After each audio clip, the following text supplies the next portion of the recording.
যারা অহংকারী, যারা স্বৈরাচারী, যারা জালিম, আল্লাহ পাক তাদেরকে বলছেন, হে পৃথিবীর মানুষেরা, জেনেরা, যদি সম্ভব করতে পারো, আমার আইন ভালো লাগে না, আমার ইসলাম পছন্দ হয় না, আমার আলেম ভালো লাগে না, আমার কোরআন ভালো লাগে না, অবস্থা যদি এমনটি হয়, বেরিয়ে যাও, বেরিয়ে যাও।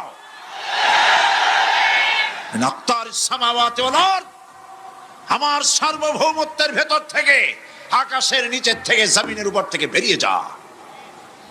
ফানফুজু লা তানফুজু ইল্লা বিসুলতান। কোথায় যাবে? পালাবার জায়গা নাই, বেরোতে পারবে না। আকাশ আর জমিন দিয়ে প্যাকেট করে রেখেছি, পালাবার জায়গা নাই। কোথায় যাইবা? জুলুমের হাত যত আছে করতে থাকো, আর আল্লাহ রাব্বুল আলামিন দেখতেছেন। সুতরাং ইমানদার ব্যক্তি, তার মধ্যে বিনয় আসে, বিনম্র হয়। সে পয়সা করে আসে বলে অহংকার করে না, কারণ আল্লাহ বলেছেন, ওয়াল্লাহুল গানিয়্যু ওয়া আনতুমুল ফুকারা। আল্লাহ সাফ বলে দিয়েছেন, আল্লাহই হচ্ছেন কারো মুখাপেক্ষী নন, সম্পদশালী। আল্লাহর কোন সম্পদের অভাব নাই। ওয়া আনতুমুল ফুকারা, দুনিয়ায় তোমরা যা বাস করো সব ফকিরের গোষ্ঠী, কিচ্ছু নাই তোমাদের। তোমাদের জাতি খাইয়া শেষ করে ভালো, আর আমার কাছে যা আছে আমি শুধু দিতে থাকি, আর ভাণ্ড শুধু ভরাই থাকে, মোটেও খালি হয় না। সুবহানাল্লাহ। কাজী মোমেন বান্দা সে অর্থ এবং বৃত্তের অহংকার করে না, বিদ্যার অহংকার করে না। অর্থ বৃত্ত কত আছে তোমার, কয় টাকার মালিক? আল্লাহ যদি ইচ্ছে করেন, ব্রেনের ভিতরে যদি টিউমার ঢুকায় দেন, ব্রেনের একটা নার্ভ আর একটা নার্ভের সাথে জড়ায় দেবেন, জায়গা হবে কোথায়? হেমায়তপুর। হেমায়তপুর কোথায়? কাছেই, পাবনা। সুতরাং আল্লাহ পাক ইচ্ছে করলে এটা করে দিতে পারেন, পারেন না? খুব করতে পারেন। হার্টের ভেতরে ক্যান্সার দিয়ে দিতে পারেন, 14 গোষ্ঠী বিক্রি করলেও ডাক্তারের পয়সা হবে না, পারেন না আল্লাহ পাক? পারেন কিনা? পারেন। সেই জন্য যত বড় ধনী হোক, পয়সার মালিক হোক, আল্লাহর উপর ঈমান আনলে পরে যে গুণটা হয়, সে অহংকারী হয় না, বিনয়ী হয়। আল্লাহ রাব্বুল আলামিন কোরআনে কারীমের ভিতরে বলে দিয়েছেন, লিল্লাহি মা ফিস সামাওয়াতি ওয়া মা ফিল আরদ। যারা সামান্য একটু রাজত্ব পাইয়া, ছোট্ট ছোট্ট একটা দেশের প্রেসিডেন্ট, প্রধানমন্ত্রী, কি হনুরে, এরকম একটা ভাব। আর্মি হাতে, বিডিআর হাতে, পুলিশ হাতে, যা খুশি তাই করি না। আল্লাহ পাক বলছেন, লিল্লাহি মা ফিস সামাওয়াতি ওয়া মা ফিল আরদ। আকাশ আর জমিনের একচ্ছত্র মালিকানা কার? চিল্লায় বলুন, আল্লাহ পাকের। সুতরাং তুমি মাতবাড়ি করিয়া কদ্দূর পারবা? বেশি দূর যেতে পারবে না। গ্রামে গোয়াল আছে, গরু রাখে যে জায়গায়, ওই জায়গাটার নাম কি? গোয়াল। গভীর রাত্রে গরুর মালিক শুনতে পাচ্ছে গোয়াল ঘরে খুব শব্দ হচ্ছে। রাখালকে ডেকে বলছে, দেখতো কি, কিসের শব্দ? কয় যে, দেখে এসে জবাব দিচ্ছে যে গোয়ালে যে ষাটটার শিং মোটা, তার গুতার চোটে ওই গোয়ালের মধ্যে যত গরু আছে কেউ টিকতে পারতেছে না, খালি গুতাইতেছে সমানে। মালিক কয় যে, দীর্ঘদিন থেকে দেখতেছি এটার গুতার চোটে সমস্ত গরুগুলি অস্থির হয়ে যাচ্ছে, যা একটা মোটা দড়ি দিয়া, খাট্ট একটা দড়ি দিয়া খুঁটির সাথে জড়ায় বাঁধতে রাখ গলাটারে। মোটা একটা দড়ি দিয়া গলার সাথে, খুঁটির সাথে যদি বাঁধতে দেয়, এরপরে খালি ফোঁস করতে পারবে, গুতাইতে আর পারবে না। ঠিক অনুরূপ ভাবে কোন জনপদ থেকে, কোন দেশ থেকে যখন দেশের মানুষেরা, যখন দেশের নিরস্ত্র মানুষেরা, গরিব মানুষেরা যখন আল্লাহর দরবারে গভীর রাত্রে ফরিয়াদ তোলে, আল্লাহ, জুলুমে অত্যাচারে জর্জরিত হয়ে গেলাম, মার খেতে খেতে শেষ হয়ে গেলাম, অত্যাচারে অত্যাচারিত হচ্ছি, চিৎকার বাড়তে থাকে, আল্লাহ পাক তখন তার নজর দিয়ে দেখেন। আল্লাহ তো দেখতেই থাকেন সব সময়ের জন্য। আল্লাহ পাক কার কারণে এগুলি হচ্ছে আল্লাহ পাক টের পান। শিং কারো কারো মোটা হয়েছে, আজরাইলকে পাঠায় দেন, যাও খাটো দড়ি দিয়ে বাঁধে থো। খাটো দড়ি কোনটা বুঝছেন? 3 হাত, 3 হাত কবর কোনটা? খাটো দড়ি দিয়ে বাঁধে থো। সুতরাং কত বড় বড় রাজা বাদশাহ ক্ষমতা এলো, মানুষের উপরে জুলুম করলো, আল্লাহ পাক তার ইন্তেকাম নিয়েছেন। সেই আল্লাহ এখন আর নাই, নাউজুবিল্লাহ। সে আল্লাহ আছেন কিনা? পূর্ণ শক্তিতে বহাল কিনা? হুয়াল হাইয়ুল কাইয়্যুম। এমন অবস্থা নয় যে বাংলাদেশে কি হচ্ছে আর আল্লাহ টের পাচ্ছেন না। কি বলেন? আল্লাহ রাব্বুল আলামিন বলেন, লা তাখুযুহু সিনাতুন ওয়ালা নাওম। ঘুম নাই, তন্দ্রা নাই। কার? ঘুমানো না, তন্দ্রাও যান না। তন্দ্রা কারে কয়? জি, ঝিমটি, ঝিমানি, যাই বলেন আপনারা বুঝে নিয়ে। ওই যে বসে বসে এরকম করে, আল্লাহ ওরকমও করেন না। ঘুমো নাই, তন্দ্রাও নাই। হযরত মুসা আলাইহিস সালাম বলছিলেন যে আল্লাহ তুমি নাকি ঘুমাও না। মুসা আলাইহিস সালাম তো খুব আদরের নবী, আল্লাহ পাকের খুব আদরের নবী, দারুণ আদর। আল্লাহ পাক বলছেন, মুসা আমি তোমারে আমার জন্য বানাইছি। সুবহানাল্লাহ। কোরআন শরীফে আছে, আল্লাহ পাক বলছেন, মুসা আমি তোমারে আমার জন্য বানাইছি। তোমাকে যখন তোমার মা দরিয়ায় ভাসায় দিয়েছিল, আমি তোমার বাক্সর দিকে তাকাইছিলাম। সুবহানাল্লাহ। আল্লাহ যদি বলেন আমি তাকাইছিলাম, সুবহানাল্লাহ। তোমারে আমার জন্য বানাইছি। সুতরাং হযরত মুসা আলাইহিস সালাম তিনি বলছেন আল্লাহ পাককে খুব আদরের নবী, তো আল্লাহ তুমি নাকি ঘুমাও না। আল্লাহ কয় তুমি বিশ্বাস করো না। হযরত মুসা আলাইহিস সালাম বললেন, আল্লাহ অবশ্যই বিশ্বাস করি, তবে বুঝি না বিষয়টা কি, বুঝি না কেমনে না ঘুমাই পারে, বুঝি না। আল্লাহ আচ্ছা ঠিক আছে, তুমি যখন বিশ্বাস করছো তখন আর অসুবিধা নেই, বিশ্বাস না করলে মুসিবত ছিল। পয়গম্বর মানুষ, তাকে তো বলতেই হবে বিশ্বাস করি, তবে বুঝি না। আল্লাহ কয় ঠিক আছে, বিশ্বাস যখন করো আমি বুঝাই দেবো। নিয়ে আসো 1 গ্লাস পানি। 1 গ্লাস পানি নিয়ে আসলেন, দাঁড়ায় থাকো। মুসা আলাইহিস সালামকে আল্লাহ বললেন পানি নিয়ে দাঁড়ায় থাকো, আর ঘুমের আল্লাহ করলেন মুসারে ধর। মুসা আলাইহিস সালামের ঘুম এসে গেল। ঘুমের আমেজে হাতটা শিথিল হয়ে গ্লাসটা পড়ে ভেঙে চুরমার হয়ে গেল।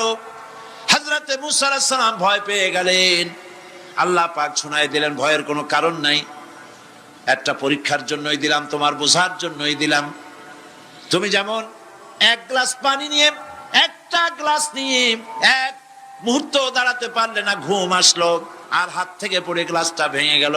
মুসারে তুমি বুঝে নাও, তুমি জেনে রাখো, তাম সৃষ্টি জগৎ তোমার আল্লাহ, আল্লাহ রব্বুল আলামিনের হাতের মুঠার মধ্যে রয়েছে। আল্লাহ রব্বুল আলামিন যদি ঘুমায় যান, এই পৃথিবীর আকাশ এবং জমিনের সব ট্রাফিক কন্ট্রোল আল্লাহ পাক নিজেই করেন। যদি তিনি ঘুমায় যান, সব শেষ হয়ে যান। বাংলাদেশে কি হচ্ছে, পৃথিবীর কোথায় কি হচ্ছে তা আল্লাহ দেখছেন না? চিল্লায় বলো, দেখছেন না? সে আল্লাহ রাব্বুল আলামিন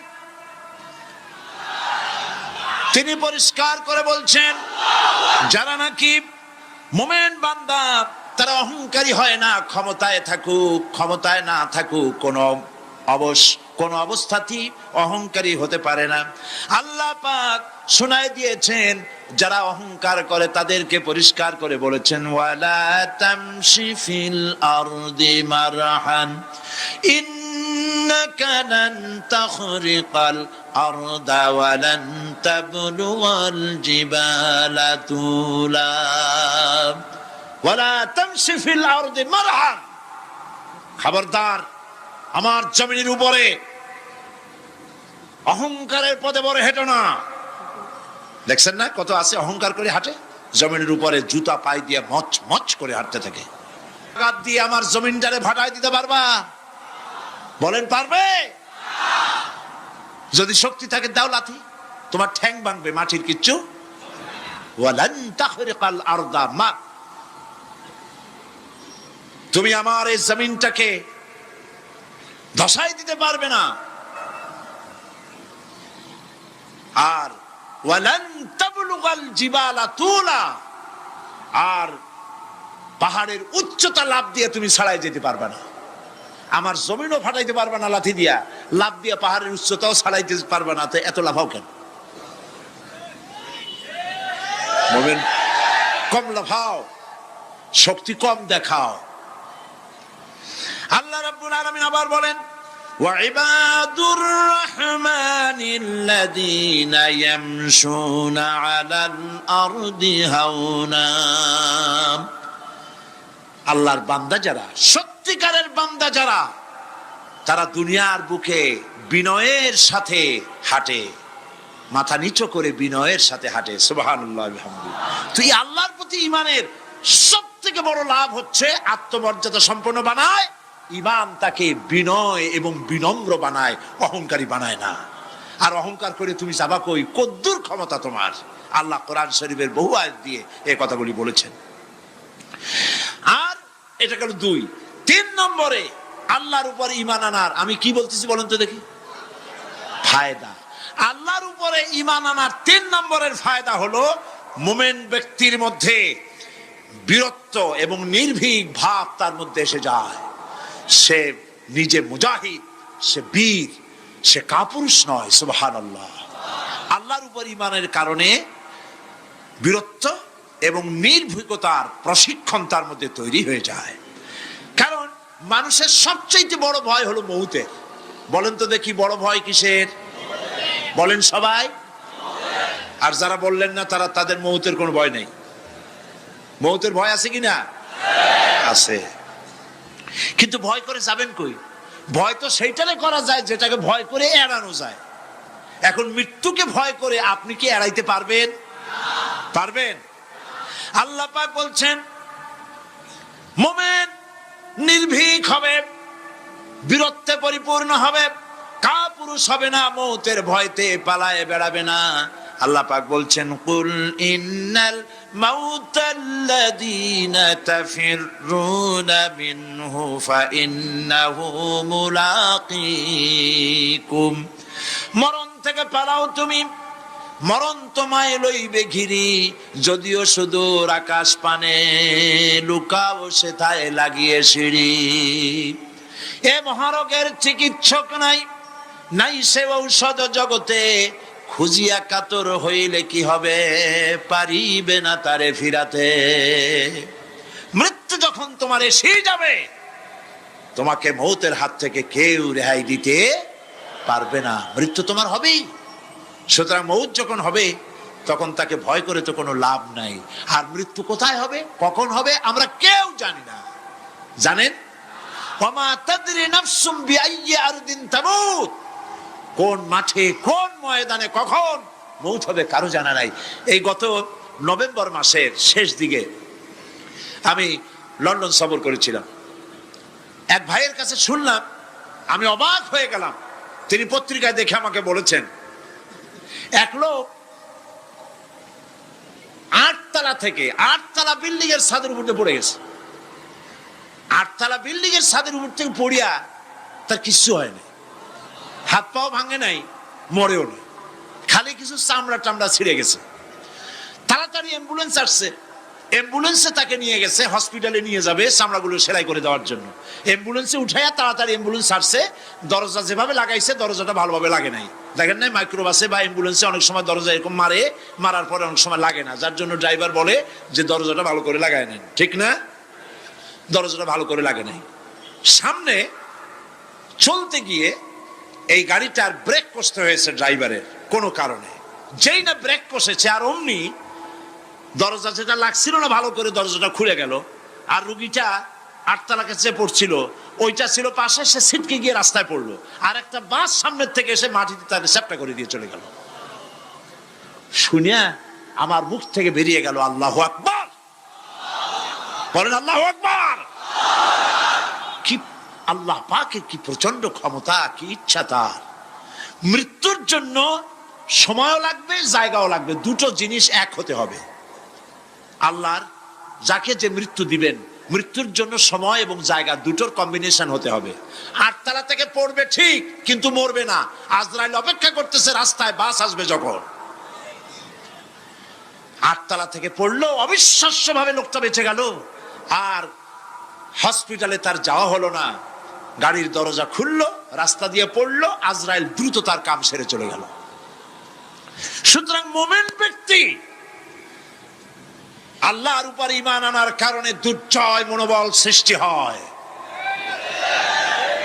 কাপুরুষ জীবনে কয়েকবার মরে। সাইকেলের টায়ার বাস্ট হয়েছে শুনে বেহুশ হয়, তারপরে ট্রাকের টায়ার বাস্ট হয়েছে শুনলে কানের তলা ফেটে যায়, বোম বাস্ট হয়েছে আওয়াজ শুনে হার্ট ফেল করে। আপনারা যদি দাঁড়ায় যান তাহলে আমি করব কি? বসেন বসেন। সেই জন্য এই ক্ষণস্থায়ী জীবনকে কেন সেই অনন্ত সুখময় জীবনের জন্য উৎসর্গ করে দেব না, যা আল্লাহর কাছে পাওয়া যাবে কিয়ামতের দিন। দেখেন, মৃত্যু হওয়া উচিত মুসলমানদের, শাহাদাতের মৌত হওয়া উচিত। কি মৌত হওয়া উচিত? আল্লাহকে আজকে প্রাণ খুলে বলি, আল্লাহ জীবন তো নিবাই, সুতরাং জীবন যখন নিবা, মৌতটা শাহাদাতের মৌত তুমি আমাদের দান করে দিও। কাপুরুষের মতো মরতে চাই না, শাহাদাতের মৌত চাই। সুবহানাল্লাহ বলেন, আমিন বলেন। মুমিন ব্যক্তি তার বড় ফায়দা, সে সাহসী হয়। সুবহানাল্লাহ বলেন। দেখেন, বুখারী শরীফের হাদিস, যুদ্ধের জন্য, বদরের যুদ্ধ, হুজুর সাল্লাল্লাহু আলাইহি ওয়াসাল্লাম সৈন্যদেরকে রিক্রুট করছেন, কিন্তু কথা বলতে গিয়ে রাসূল করিম সাল্লাল্লাহু আলাইহি ওয়াসাল্লাম দাওয়াত দিচ্ছেন, কিন্তু মনে মনে চিন্তাও করছেন যে সামান্য কিছু লোক, অস্ত্রপাতি কম, এই জিহাদের অবস্থাটা তারা কিভাবে নেবে। একজন যুবক সাহাবী দাঁড়ায় গেলেন, তার নাম মিকদাদ রাদিয়াল্লাহু তাআলা আনহু। যুবক, এই পৃথিবীতে যুবকদের ইসলামের সবচাইতে অবদান কাদের? চিল্লায় বলো। যুবকদের অবদান সবচাইতে বেশি। হযরত মিকদাদ রাদিয়াল্লাহু তাআলা আনহু তিনি দাঁড়ায় গেলেন, তিনি বললেন, ইমদি বিনা ইয়া রাসূলুল্লাহ হাইসু মা তাশা। হাদিস, হে রাসূল, আপনি আমাদেরকে নিয়ে চলুন। কত সৈন্য তারা আসতেছে, কত অস্ত্র নিয়ে আসতেছে, এটা আমাদের ভাববার বিষয় নয়। আপনি আমাদের নিয়ে চলুন, হাইসুমা তাশা আয়ে হাইসুমা আমারাকাল্লাহ। আল্লাহ আপনাকে যেদিকে আমাদের নিয়ে যাইতে কয়, আপনি সেই দিকে আমাদের নিয়ে চলুন। ইন্না লা নাকুলু লাকা কামা ক্বালা বনু ইসরাঈল লি মূসা আলাইহিস সালাম, ইযহাব আনতা ওয়া রাব্বুকা ফাকাতিলা ইন্না হাহুনা কায়িদুন। অর্থাৎ, হে রাসূল, আমরা বনি ইসরাইলের মতো বলবো না। শোনেন, আমরা বনি ইসরাইলের মতো বলবো না যে মূসা তুমি এবং তোমার আল্লাহ এই দুইজনই গিয়ে ফেরাউনের বিরুদ্ধে যুদ্ধ করো, আমরা যাবো না, আমরা বসে থাকবো। এই কথা আমরা বলবো না। আমরা মূসা আলাইহিস সালামের উম্মত নই, আমরা মুহাম্মদ সাল্লাল্লাহু আলাইহি ওয়াসাল্লামের উম্মত। বরং আমরা বলবো, বাল ইযহাব আনতা ওয়া রাব্বুকা ফাকাতিলা ইন্না মাআকুমা মুকাতিলুন। বরং আমরা বলবো, আপনি চলুন, আমরা আপনার সাথে আল্লাহর হুকুম মাফিক লড়বো, জিহাদ করব। ততক্ষণ পর্যন্ত মা দামাত আইনুম মিন্না তাতাররাফ, যতক্ষণ পর্যন্ত আমাদের চোখের পাতা নড়তে থাকে, ততক্ষণ আপনার সাথে থেকে কাফেরের বিরুদ্ধে লড়াই করে যাব। জীবনের পরোয়া তারা করেন নাই, জীবনের পরোয়া করেননি। হুজুর সাল্লাল্লাহু আলাইহি ওয়াসাল্লাম দারুণ ভাবে খুশি হয়ে গেলেন। হুজুর হেজিটেট ফিল করছিলেন যে এই সামান্য কিছু লোক, অস্ত্র নাই, পাতি নাই, এতগুলি লোকের বিরুদ্ধে যুদ্ধ করতে যাবে। যুবকের মুখে এই কথা শুনে হুজুর দারুণ খুশি হলেন। আল্লাহর নবী বললেন, কুমু বিনা ইলা জান্নাতিন, জান্নাতুন আরদুহা কারদিস সামাওয়াতি ওয়াল আরদ। ও সাহাবীরা, তোমাদের মনোভাব যখন এই, তোমাদের মানসিকতা যখন এই, চলো আমার সাথে বেহেশতের দিকে, সেই জান্নাতের দিকে যেই জান্নাত আল্লাহর আকাশ আর জমিনের চাইতে অনেক প্রশস্ত। চলো আমার সাথে বেহেশতে, সুবহানাল্লাহ, চলো আমার সাথে জান্নাতে। ফাকামা উমাইর বিন হামাম ওয়া কানা ইয়াকুলু তামার। হযরত উমাইর নামক একজন যুবক দাঁড়ায় গেলেন এবং তিনি হাতে কতগুলি খরমা ছিল, সেই খরমাগুলি তিনি চিবোচ্ছিলেন। রাসূলুল্লাহর বক্তৃতা শুনতেছিলেন আর খরমা চাবাচ্ছিলেন। খরমা চাবান, বিচিগুলি ফেলে দেন, এভাবে করতেছেন, হাতে কতগুলো খরমা। হযরতে উমাইর বলছেন ওয়াকালা বাখ বাখ, অর্থাৎ আয় আযমাহু আয় আহসানাহু, হে রাসূল আপনি কি সুন্দর কথা বললেন। আপনার সাথে লড়াই করতে যাব কাফেরদের বিরুদ্ধে, সেই লড়াই করলে এমন বেহেশত পাবো যে বেহেশত হবে আকাশ আর জমিনের চাইতেও প্রশস্ত। তাহলে ওয়াল্লাহি হাত্তা আকুলাহুন্না ইন্নাহা লাহায়াতুন তাবিলা, তাহলে আমার হাতে যে খরমাগুলি আছে এই সমস্ত খরমাগুলি খেতে গেলে কিন্তু অনেক সময় লেগে যাবে। এত সময় বেহেশতে যাওয়ার জন্য আমি তো তর সহ্য করতে পারবো না। ফারামাবিহিন্ন, হাতের সব খরমা ফালাই দিলেন, যুদ্ধে ঝাঁপায় পড়লেন। অনেকক্ষণ কাফেরদের বিরুদ্ধে লড়াই করে হযরত উমাইর শাহাদাত বরণ করলেন। রাসূলুল্লাহ তার লাশের কাছে গিয়ে আঙ্গুল দিয়ে ইশারা করে বললেন, ইন্নাকা মিন আহলিহা। উমাইর, তুমি যেই বেহেশতে যাওয়ার জন্য খরমাগুলি খাওয়ার সময় পাচ্ছিলে না, তাড়াতাড়ি করে খরমাগুলি হাত দিয়ে ফেলে দিয়েছিলে, আমি আল্লাহর রাসূল, আমি সাক্ষ্য দিচ্ছি অবশ্যই আল্লাহর সেই জান্নাত তোমার জন্য অবধারিত। মুমিন ব্যক্তি সে কখনো মৃত্যুর ভয়ে উদ্দেশ্য হাসিল থেকে চুপ করে বসে থাকে না। সে ভয় করে কেবলমাত্র কাকে? সে মৃত্যুর ভয়, মৃত্যু হবেই এবং আমার জন্যে বিশ্বাস রাখতে হবে। আমার জন্যে যদি কোনো বুলেট এর উপরে আমার নাম লেখা থাকে, পৃথিবীর সমস্ত মানুষ আমাকে পাহারা দিয়ে সেই বুলেট থেকে আমাকে রক্ষা করতে পারবে না। আর যদি কোনো বুলেটে আমার নাম লেখা না থাকে, সারা পৃথিবীর সমস্ত মানুষ বৃষ্টির মতো গুলি বর্ষণ করলেও একটি গুলিও আমাকে বিদ্ধ করতে পারবে না। এটার নাম হলো ঈমান। এটার নাম কি? এই ঈমান পেলাম কোথায়? কোথায় পেলাম? কোরআন শরীফে। কোথায় পেয়েছি? আল্লাহ রাব্বুল আলামিন বলেন, ওয়ামা হুম বিদরিনা বিহি মিন আহাদিন ইল্লা বিইজনিল্লাহ। একথা সুস্পষ্ট, আল্লাহর অনুমতি ব্যতিরেকে বান্দার কোনো ক্ষতি সাধন কেউ করতে পারে না। জোরে বলেন সুবহানাল্লাহ। কেউ কারো কোনো ক্ষতি করতে পারবে না। যেটা ক্ষতি যদি কিছু থাকে কিসমতে, ওটা তো মুকদ্দার ছিল, তকদির ছিল, সেটাই হবে, এর বাইরে কিছুই হবে না। সুতরাং মুমিন ব্যক্তি সে সাহসী হবে, সে কখনো চিন্তা করবে না মৃত্যুর ভয়ের।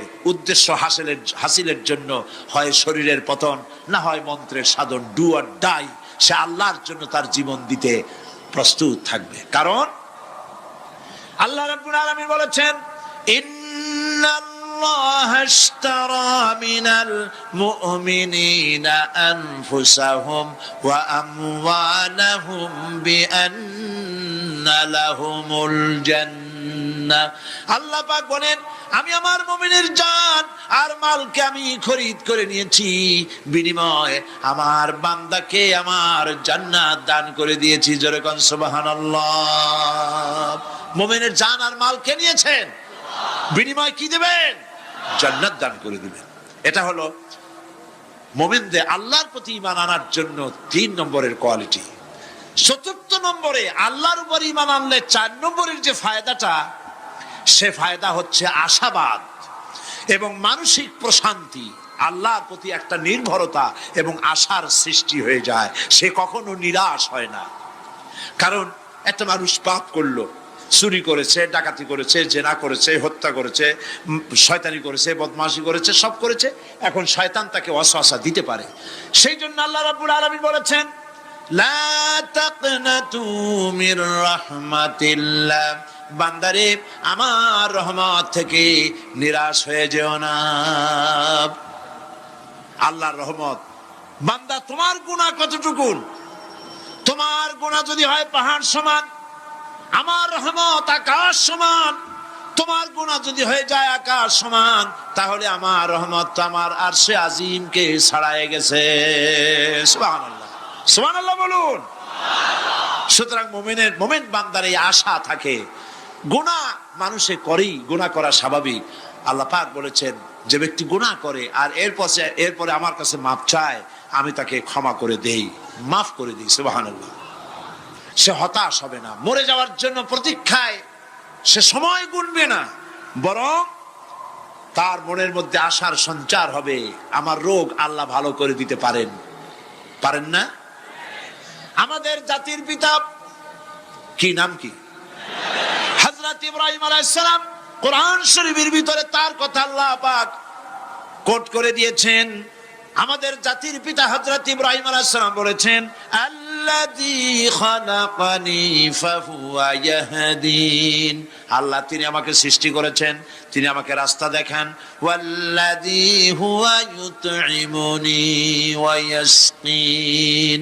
আর আমি যখন ক্ষুধার্ত হই তিনি আমাকে খাওয়ান, যখন তৃষ্ণার্ত হই তিনি আমাকে পান করান।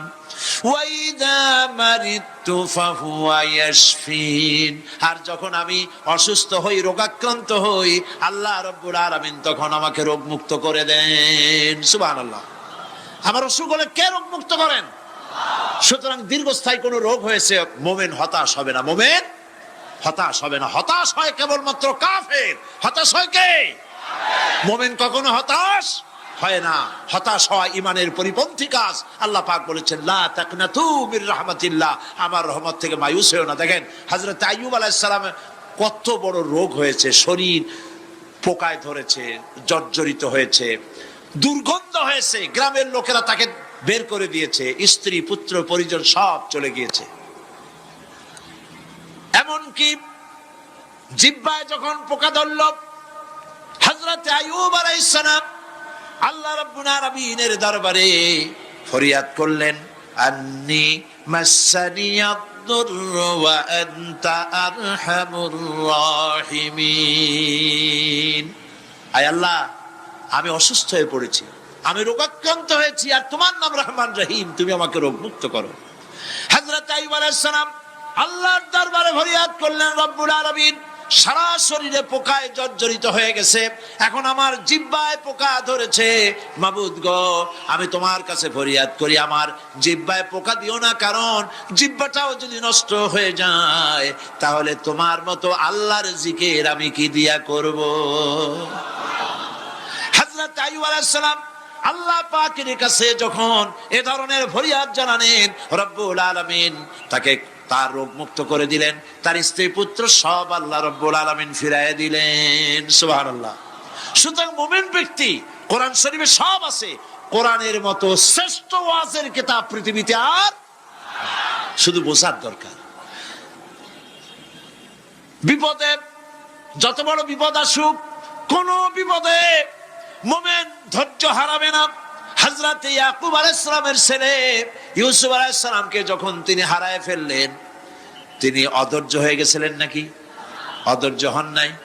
কারণ আমি আমার বক্তৃতার সূচনায় বলেছি, আমরা কল্যাণ বুঝি না, অকল্যাণও বুঝি না।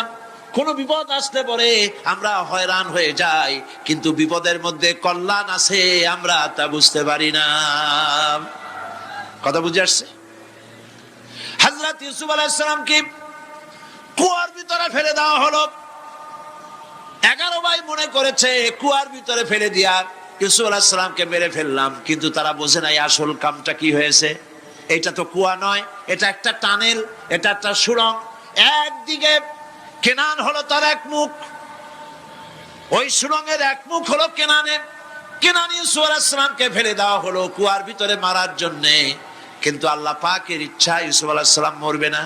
এই টানেলের অপর প্রান্ত, মিশরের সিংহাসনের টানেলের এপার দিয়া ইউসুফ আলাইহিস সালামকে ঢুকালেন, অপর প্রান্তে মিশরের সিংহাসনে ইউসুফকে আল্লাহ বসাইয়া দিলেন। হযরত ইয়াকুব ছেলের জন্য অধৈর্য হলেন না, যখন তিনি খবর পেলেন ছেলে বাঘে খেয়ে ফেলেছে, তিনি তখন বলেছেন ফাসাবরুন জামিলুন আসাল্লাহু আইয়াতিয়ানি বিহিম জামিআ ইন্নাহু হুয়াল আলিমুল হাকীম। ফাসাবরুন জামিল, আমি উত্তম ভাবে ধৈর্য ধারণ করলাম এবং আমি বিশ্বাস করি আল্লাহ রাব্বুল আলামিন আমার হারানো সবকিছু আমাকে ফিরায় দিবেন। বহু বছর পর যখন হযরত ইউসুফ আলাইহিস সালাম প্রেসিডেন্ট হয়েছেন মিশরের, 11 ভাই গেল সেখানে সাহায্য আনার জন্য। সেই ঘটনা তো শোনাবো না, এমনি বলে যাচ্ছি। এরপরে তিনি তাদেরকে পরিচয় দিলেন, ওরা ভয় পেয়ে গেল। তিনি বললেন ভয়ের কোনো কারণ নাই, লা তাসরিবা আলাইকুমুল ইয়াউম, আজকে আমি কোনো প্রতিশোধ তোমাদের নেব না। সুবহানাল্লাহ। এর নাম পয়গম্বর, এর নাম কি? আল্লাহর নবী। আমি আজকে কোনো প্রতিশোধ তোমাদের নেব না, তোমরা যাও। পিতার অবস্থা তিনি জানলেন, কাঁদতে কাঁদতে পিতার চোখ দুটো নষ্ট হয়ে গেছে। ইয়াকুব আলাইহিস সালাম, হযরত ইউসুফ আলাইহিস সালাম বললেন যাও। নিজের জামাটা খুললেন, গায়ের জামা খুলে বললেন ভাইরা আমার এই জামা নিয়ে যাও, আর আমার আব্বার চোখের উপরে এই জামাটা রেখে দিও। ছেলেরা যখন হযরত ইউসুফ আলাইহিস সালামের জামা নিয়ে মিশর থেকে রওনা করেছে, গল্প নয়, উপন্যাস নয়, আল্লাহ পাক এই কোরআন শরীফে সূরা ইউসুফে বলেছেন জামা নিয়ে মিশর থেকে রওনা করেছেন। কোথায় মিশর আর কোথায় কেনান? কেনানে বসে হযরত ইয়াকুব আলাইহিস সালাম বলছেন তোমরা যদি আমাকে মতিভ্রম পাগল যদি মনে না করো তাহলে একটা কথা বলি, আমার নাকে এখন আমি ইউসুফের গন্ধ পেতেছি। তোমরা যদি আমাকে মতিভ্রম না করো তাহলে আমি বলি আমি কিন্তু ইউসুফের গন্ধ পেতেছি। সুবহানাল্লাহ। হযরত ইউসুফ আলাইহিস সালামের জামা এনে ভাইরা যখন হযরত ইউসুফের চোখের উপরে রেখে দিলেন, হযরত ইয়াকুবের দুটো চোখ সাথে সাথে আল্লাহ ভালো করে দিলেন। আল্লাহ রাব্বুল আলামিন অসংখ্য প্রাণী সৃষ্টি করেছেন এবং সবগুলির প্রয়োজন তিনি মিটিয়েছেন। সুবহানাল্লাহ পড়েন। দেখুন সমুদ্রের ভিতরে তিমি চলতেছে, বিশাল তিমি। অনেকে দেখেন নাই, কেউ কেউ দেখেছেন, আমি দেখেছি তিমি মাছ, বিশাল তিমি। এই তিমি মাছ শত শত টন ওজন। একটা তিমি 150 টন, 250 টন, 500 টন, 1000 টন, বিরাট বিরাট ওজনের তিমি মাছ। এই তিমি মাছ পানির নিচে থাকে, আবার পানির উপরেও আসে। উপরে আসবে কেমনে, নিচে যাবে কেমনে এত ওজন নিয়ে? আল্লাহ সুবহানাহু ওয়া তাআলা তার পেটের ভিতরে লক্ষ লক্ষ গ্যালন পানি ধরে, হাজার হাজার গ্যালন পানি ধরে এরকম একটা রিজার্ভ ট্যাঙ্ক তৈরি করেছেন। ও যখন ডুবতে চায় তখন পিঠের উপর থেকে ডালাটা উন্মুক্ত করে দেয়, গলগল করে সমুদ্রের পানি পেটের মধ্যে ঢুকতে থাকে। পানিতে ভরে গেল, শরীরের ওয়েট দারুণ ভাবে ওয়েট ক্যারি করলো, তখন সে আস্তে করে সমুদ্রের তলায় ডুবে গেল। আবার যখন সে শ্বাস প্রশ্বাসের জন্য, অক্সিজেনের জন্য সমুদ্রের উপরে উঠতে চায় তখন ডালাটা খুলে দিয়ে পাম্প দেয় নিজের শরীরে। পাম্প দিলে পরে তার ভিতর থেকে রক্ষিত পানির ফোর্স এত উঁচা হয় অন্তত 10 মাইল দূর থেকে সেই পানির ফোয়ারা দেখা যায়। তিমি মাছের এই অবস্থা দেখে মানুষ তৈরি করেছে সাবমেরিন। আমি সাবমেরিনেও চড়েছি, দেখেছি। দ্বিতীয় বিশ্বযুদ্ধে যে সাবমেরিন ব্যবহার করা হয়েছিল, পোর্টসমাউথে সেই সাবমেরিন আমাকে দেখানো হয়েছে, আমি দেখেছি। তাতেও ঠিক একই কায়দায় পানি ভরে পানির তলায় যায়, আবার ওঠার সময় পানি ছেড়ে উপরে চলে আসে। তিমি মাছ থেকেই মানুষ এটাকে গ্রহণ করেছে। মানুষের শিক্ষার জন্য অগণিত প্রাণী আল্লাহ সৃষ্টি করেছেন বিজ্ঞানের সাথে, তাই কোরআনের সংঘর্ষ নাই। বিজ্ঞান মানুষকে যত বেশি আবিষ্কার করবে, বিজ্ঞান কোরআন বোঝা মানুষের জন্য তত সহজ হবে। আর আপনারা যত জ্ঞানী হবেন, কোরআন যত পড়বেন, মাথা তত নত হবে। তুলা গাছের ফল যত পাকে তত গাছ কি হয়, ডালগুলো কি হয়, উপরে উঠে যায়। বোঝেন না কেন? তুলা গাছ নাই আপনাদের দেশে? তুলারে কি কয় চট্টগ্রামে? তুলা গাছরে কি কয়? তুলা গাছ। তুলা গাছের ফল যত পাকে তত গাছের ডাল কি হয়, যখন কাঁচা থাকে তখন নিচে থাকে, ডাল ঝুঁকে পড়ে, আর পাকলে পরে উপরে উঠে যায়। আর আম গাছের ফল যত পাকে তত ডাল কোথায় যায়? নিচে যায়। যারা মানুষের তৈরি করা এই সমস্ত জ্ঞানে যারা সমৃদ্ধ হয় তারা ওই তুলা গাছের মতো আস্তে করে যতই জ্ঞানে বৃদ্ধ হয় ততই ডাল উপরের দিকে যায়, জ্ঞান তত হালকা হয়। আর কোরআন আমের মতো, কাঁঠালের মতো, মানুষের উপকারী এমন এক ফলের মতো, যত পাকে, যত পড়ে, জ্ঞান যত সমৃদ্ধ হয় ততই আল্লাহর সামনে মাথা নত হয়ে যায়। মানুষের কাছে জ্ঞান খুবই সংক্ষিপ্ত জ্ঞান, মানুষের কাছে অমা উতিতুম মিনাল ইলমি ইল্লা কালিলা, খুব সামান্যতম জ্ঞানই তোমাদেরকে দেওয়া হয়েছে, বেশি জ্ঞান আমাদের কাছে নাই।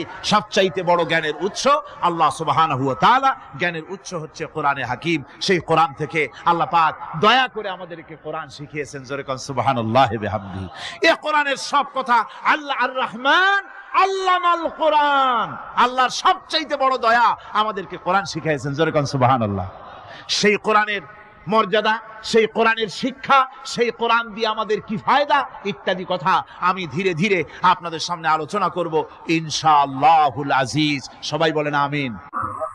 আল্লাহর নবী বলেন, তোমাদের মধ্যে সর্বোত্তম ব্যক্তি সেই, তোমাদের ভিতরে ভালো ব্যক্তি, উত্তম ব্যক্তি সেই যে ব্যক্তি নিজে কোরআন শেখে আর অন্যকে শেখায়।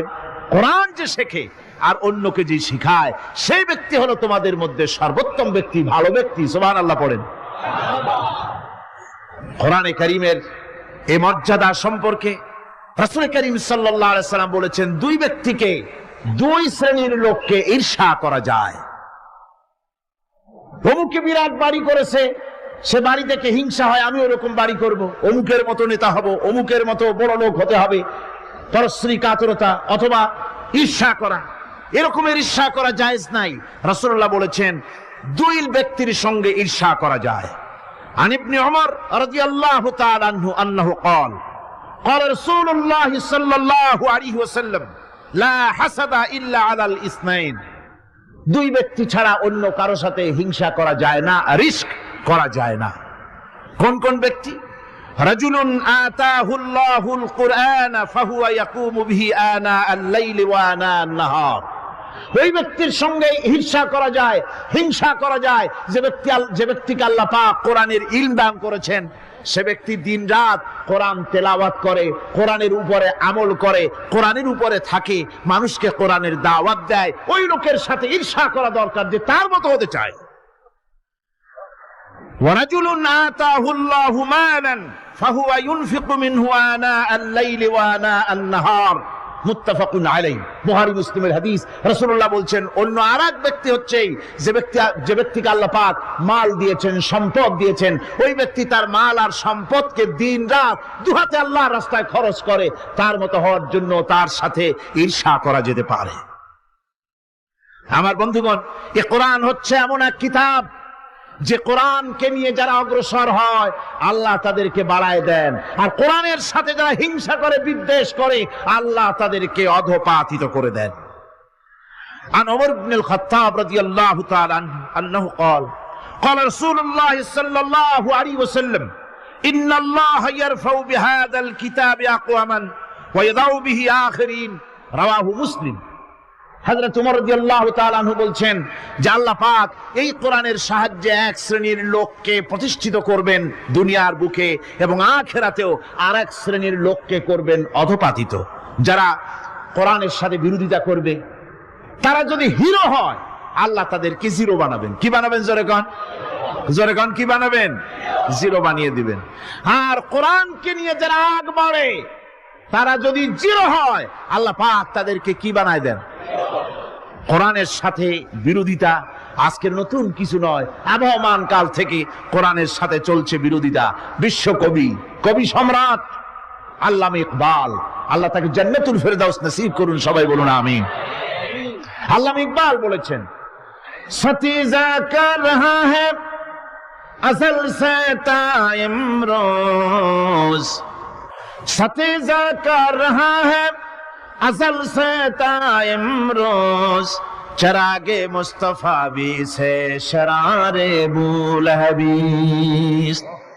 মুহাম্মদ সাল্লাল্লাহু আলাইহি ওয়াসাল্লামের দীপ শিখার সাথে, আল্লাহর দ্বীনের সাথে আবু জাহাল, আবু লাহাবের অগ্নিস্ফুলিঙ্গের সংঘর্ষ আবহমান কাল থেকে লেগে এসেছে, কিন্তু ওদের এই অগ্নিস্ফুলিঙ্গের টক্কর লেগে মুহাম্মদ সাল্লাল্লাহু আলাইহি ওয়াসাল্লামের টিম টিম করে জ্বলে ওঠা এই প্রদীপটি প্রচন্ড ঝড়ো হাওয়ার মুখে, টর্নেডো আর গর্কির মুখে নিভে যায়নি, জ্বলছে, জ্বলবে কিয়ামত পর্যন্ত। এটাকে নিভাবার ক্ষমতা বিশ্বের কোনো মানুষের নাই। ফু দিয়ে কেউ যদি নিভাতে চায়, চেহারা শুদ্ধ, মাথা শুদ্ধ, পুড়ে ছাই হয়ে যাবে, কোরআনের আলোকে নির্বাপিত করতে পারবে না। এই কোরআন যার সিনার ভিতরে থাকে, যার সিনার মধ্যে থাকে, সে হয় সমৃদ্ধ, আর যার সিনার মধ্যে থাকে না সে হয় সবচাইতে ফকির আর এতিম। আল্লাহর নবী বলেছেন, ইন্নাল্লাযী লাইসা ফী জাওফিহি শাইউম মিনাল কুরআনি কাল বাইতিল খারিব। যেই দেহের ভিতরে কোরআন নাই, সেই দেহের ভিতরে, যেই সিনার ভিতরে কোরআন নাই, ওই মানুষটা হতেছে একটা সাড়া বাড়ির মতো, একটা উজাড় বাড়ির মতো, বিরান বাড়ির মতো। বিরান বাড়িতে কি থাকে? সাড়া বাড়িতে কি থাকে? কি কয়? না না, ভূত কিসের? খামোখাই ভয় পান আপনারা। ভূত বলে কিছু নাই। হ্যাঁ, শয়তান থাকে, জিন থাকে, তারপরে ওর মধ্যে আর কি থাকে? উতুম পেঁচা থাকে, ইঁদুর থাকে, তেলাপোকা থাকে, উই পোকা থাকে, বাঁদর থাকে, উল্লুক থাকে, সাপ থাকে। রাসূলুল্লাহর কথা দেখেন, কি সুন্দর কথা, সুবহানাল্লাহ সুবহানাল্লাহ।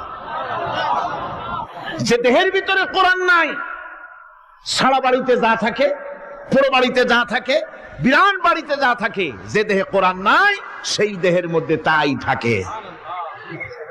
আজ দেখুন বাংলাদেশের শিক্ষাঙ্গনে, কলেজ ইউনিভার্সিটি গুলিতে কোরআন পড়ানো হয় না, বলেন ঠিক কিনা? আমাদের বিশ্ববিদ্যালয়গুলিতে কোরআন পড়ানো হয়, তাফসীর পড়ানো হয়, হাদিস পড়ানো হয়, হয় না। হাদিস, কোরআন, আল্লাহর কালাম পড়ানো হয় না বলে অবস্থা কি হয়েছে? হাদিস থেকে মিলায় নেন, ইন্নাল্লাযী লাইসা ফী জাওফিহি শাইউম মিনাল কুরআনি কাল বাইতিল খারিব। কোরআন নাই তো সারা বাড়ি, কোরআন নাই তো কি আছে? যে ঘরের মধ্যে মানুষ নাই, উল্লুক থাকে, ভাল্লুক থাকে, শয়তান থাকে, তেলাপোকা থাকে, সারপোকা থাকে, হিংস্র প্রাণী ভরপুর থাকে। যে শিক্ষা প্রতিষ্ঠানে কোরআন পড়ানো হয় না, সেখানেও সন্ত্রাসীরা বাস করতে পারে, ভালো মানুষ টিকতে পারে না।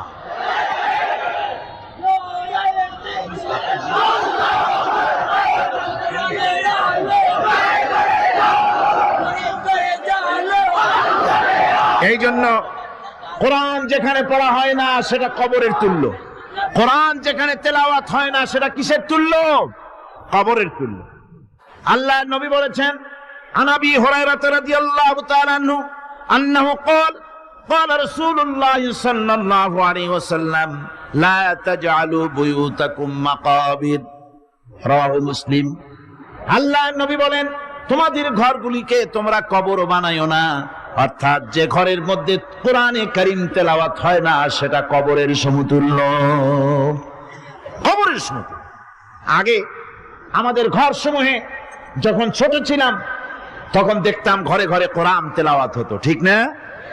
প্রত্যেকটা ঘরের জানালা দিয়া সকালবেলা আওয়াজ আসতো, আউযু বিল্লাহি মিনাশ শাইতানির রাজীম, বিসমিল্লাহির রাহমানির রহিম। তেলাওয়াতের আওয়াজ ভেসে আসতো। আজ আর এই অবস্থা নাই। আজ ভদ্রলোকের বাড়ির সামনে দিয়ে হেঁটে যাবেন, সকালবেলা কিসের তেলাওয়াত? জলমের ঘুম ঘুমায়, পাইকারি দরে ঘুমায়, ফজরের নামাজ নাই। শহরের অবস্থা, অধিকাংশ বাড়িতে ফজরের নামাজ হয় না। ডিসেন্টিনার মাধ্যমে, আগে তো শুধু বাংলাদেশের ছবি, ডিসেন্টিনার মাধ্যমে সারা পৃথিবীর শয়তানি আর বদমাশি ঘরে বসে গেলা যায়। উপকারিতা এবং অপকারিতা দুটোই আছে। নিউজ দেখা যায়, সাথে সাথে আবার নিউজের সাথে আরো বাজে কিছু দেখা যায়। এগুলো দেখতে দেখতে রাত শেষ হয়ে আসে, ঘুমায় জনমের মতো, এক ঘুমে বেলা 9টা আর 10টা। কিসের ফজরের নামাজ আর কি এর কোরআন শরীফ তেলাওয়াত কর। এরপরে উঠলো 9টা 10টার সময়, উঠে তারপরে গানের মাস্টার এসে গেছে। তখন ইতিমধ্যেই গানের মাস্টার এসে গেছেন। কি দুর্ভাগ্যজনক সত্য কথা।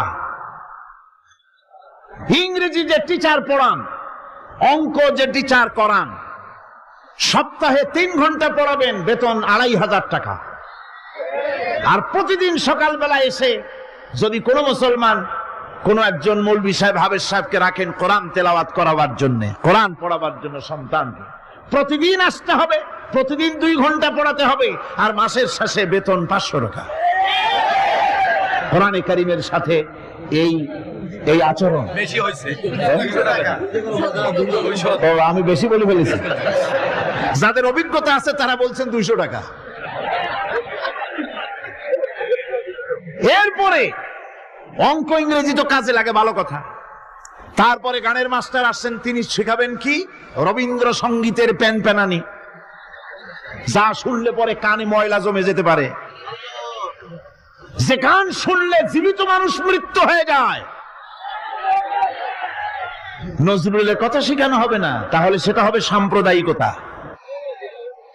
গানের মাস্টারকে, নাচের মাস্টারকে 10,000 টাকা, 10,000 টাকা পর্যন্ত বেতন দেওয়া হয়। এ জাতির জন্য আল্লাহর রহমত কেমনে আসবে? কি কারণে আসবে? কোরআনের সাথে এই বেয়াদবি আমরা করেছি। ঘরগুলিকে, আজকে আমাদের ঘরগুলিকে আমরা কবরস্থানে পরিণত করে দিয়েছি। কোরআন তেলাওয়াত হচ্ছে না। আমার বন্ধুগণ, কোরআন তেলাওয়াত করুন, বেশি বেশি তেলাওয়াত করুন, ঘরকে জীবিত করুন, সন্তানকে তেলাওয়াত করান, আপনি নিজেও তেলাওয়াত করেন। কোরআনে কারীম যারা তেলাওয়াত করবেন তাদের সম্পর্কে আল্লাহর নবী বলেন, মান ক্বারাআল কুরআনা ফাস্তাযহারাহু ফাহাল্লা হালালাহু ওয়া হাররামা হারামাহু আদখালাহুল্লাহুল জান্নাহ। আল্লাহর নবী বলেন, যে ব্যক্তি কোরআন শরীফ তেলাওয়াত করবে এবং কোরআনের হালাল অনুযায়ী হালালকে মেনে চলবে, হারাম অনুযায়ী হারাম থেকে ফিরে থাকবে, এরকম কোরআনের উপরে যে তেলাওয়াত করবে আর আমল করবে, আল্লাহ রাব্বুল আলামিন কিয়ামতের দিন তাকে জান্নাতের ভিতরে প্রবেশ করাবেন। শুধু বেহেশতে যাবে না, ওয়া শাফাহু ফি হাসরাতিন মিন আহলি বাইতিহি কুল্লুহুম কাদ ওয়াজাবাত লাহুন নার। নবীজি বলেন, এই কোরআনে কারীমের বরকতে কিয়ামতের দিন ওই ব্যক্তি তার রক্ত সম্পর্কিত 10 জন আত্মীয়র ব্যাপারে সুপারিশ করার জন্য তৌফিক পাবে আল্লাহর দরবারে। এমন 10 ব্যক্তি, যেই 10 ব্যক্তির জন্য হিসাবের পরে জাহান্নাম ওয়াজিব হয়ে গিয়েছিল, এমন 10 ব্যক্তি সম্পর্কে কোরআনের তেলাওয়াতকারী আর আমলকারী আল্লাহর দরবারে সুপারিশ করার জন্য পারমিশন পাবেন। এমন নিয়ামত, সেই নিয়ামত থেকে আমরা বঞ্চিত হয়ে যাচ্ছি। আমি বলি না যে আপনারা কলেজ ইউনিভার্সিটিতে ছেলেদের পড়তে দিবেন না, আমি তা বলি না। তারা কলেজ ইউনিভার্সিটিতে বিলক্ষণ পড়াশোনা করুক, কিন্তু তাদেরকে কোরআন শরীফ শিখান। লক্ষ লক্ষ টাকা খরচ করলেন ছেলের পেছনে, কিন্তু কোরআন শিখালেন না। আপনি মরে গেলে আপনার জানাজাটা পড়বে, এ তৌফিকও সে পেল না। জানাজার ইমামতি তো দূরের কথা, জানাজার নিয়ত জানে না, পাক পবিত্রতা জানে না। বাপ মরে গেছে, সে তখন ছিল মার্কেটে, শুনলো বাপ মরছে, তাড়াতাড়ি জানাজায় শরীক হতে হবে। প্যান্টও পাক নাই, যেহেতু পেশাবের যখন বেগ এসেছিল দেওয়ালের পাশে দাঁড়াইয়া কাম সারছে, দোয়া মোছার কাম নাই, মাথায় টুপি নাই, নাক মোছা রুমাল ছিল পকেটে, রুমালটা মাথায় দিয়া দাঁড়ায় গেল, আল্লাহু আকবার। বাপের কপালে যা আছে তাই হোক। তারপরে বাপ মরে গেছে, কান্না শুরু করেছে। যেদিন মরছে সেদিন কানতেছে, পরের দিন একটু মুখ মলিন কান্দে। নাম বল্টু মিয়া। তার আবার এক বন্ধু আছে, তার নাম শান্টু মিয়া। শান্টু মিয়া বলছে, মিয়া বল্টু কান্দো কেন? কয় বাপ মরে গেছে। কয় এগুলো বাঁচে নাকি? এগুলো মরিয়ে যায়, আমার একটা ছিল ওটাও মরছে।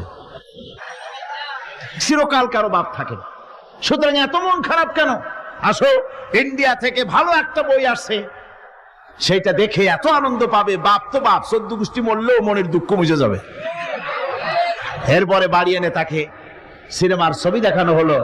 ছবি সে দেখলো, ফেরার সময় বাপের কবরের কাছ থেকে যাওয়ার সময় দাঁড়িয়ে গেল ক্ষণিকের জন্য। আহারে বাপ, বিদায় হয়ে গেলা, কি দেব তোমারে? কিছু তো নাই আমার কাছে, তাই সারা রাত ধরে যা কিছু দেখলাম এগুলি তোমার আমলনামায় দিয়ে গেলাম। জোরে কর নাউজুবিল্লাহ। আমি সমস্ত পিতাদেরকে বলতে চাই, সন্তানদেরকে কোরআন শিখান, কাজে লাগবে। কোরআন শিখালে কাজে লাগবে। কোরআন শরীফ মুখস্থ করে, বেশি করে মুখস্থ করেন কোরআনে কারীম, আপনার ফায়দা হবে।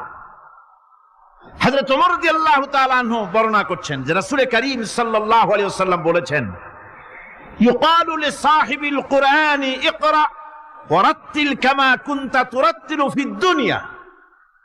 কিয়ামতের দিন জান্নাতীদেরকে, বেহেশতীদেরকে আল্লাহ রাব্বুল আলামিন বলবেন, কোরআন শরীফ তেলাওয়াত করো আর উপরের দিকে উঠতে থাকো। কোরআনে যেভাবে দুনিয়ার বুকে কোরআনে কারীম তুমি মুখস্থ করেছিলে, ধীরে ধীরে তেলাওয়াত করতে, ওইভাবে ধীরে ধীরে কোরআন তেলাওয়াত করো আর উপরের দিকে উঠতে থাকো।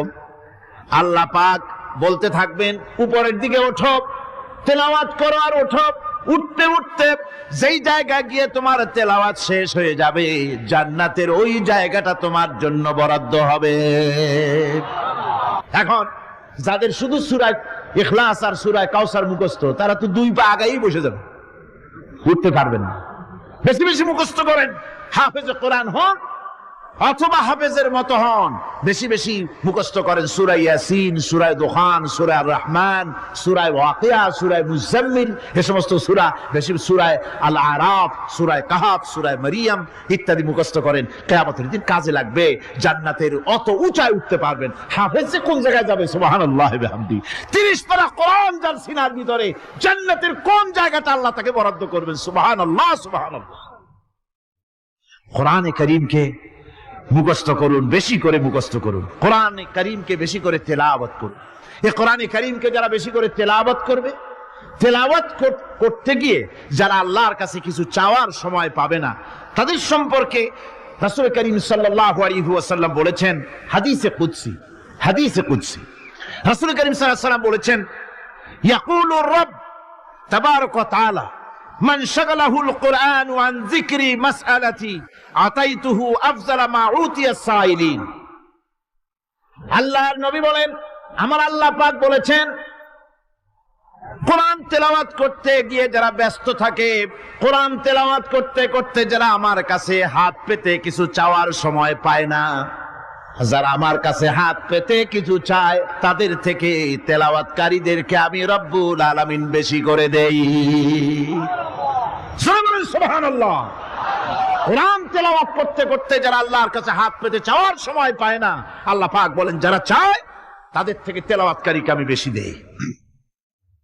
আমার বন্ধুগণ, শুধু তাই নয়, এই কোরআনে কারীম যারা তেলাওয়াত করবে, আমল করবে, কিয়ামতের দিন তার মা বাপের মাথার উপরে আল্লাহ রাব্বুল আলামিন, আবু দাউদ শরীফের হাদিসে এসেছে, তার মা বাপের মাথার উপরে নূরের টুপি পরিধান করানো হবে।